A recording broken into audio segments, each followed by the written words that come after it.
আজ তো শিবরাত্রি, তাই শিবরাত্রি সকালবেলায় চান টান সেরে ঘরের পুজোটা করে নিচ্ছিলাম। আজকে আমি রাত্রের পুজোই করব, কিন্তু হারবারই আমি মানে সকালেই মন্দিরে জল দিয়ে আসি, তারপরে যেমন করার সেরকম করি। তাই সকালবেলায় ঘরের পুজোটা সেরে এই তো এগুলো করে নিলাম। এটা একটুখানি সাজিয়ে দিলাম। এটা সাজাতে বেশ ভালো লাগে, গোলাপের পাপড়ি দিয়ে বেশ সুন্দর লাগে দেখতে, তাই এটা করে দিলাম।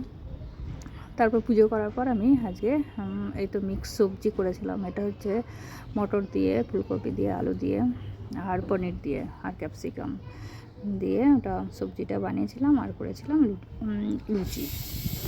আর আজকে আমাদের মানে ভাত খেতে নাই, তাই সমরও আজকে এই খেয়েই থাকবে, তাই এটাই চলছে। আর জানেন, এই 1 বছর হয়ে গেল, মানে আগের বছর শিবরাত্রি থেকেই আমি এই ব্লগ বানাতে স্টার্ট করেছিলাম। চলুন, বাই, ভালো থাকবেন, সুস্থ থাকবেন।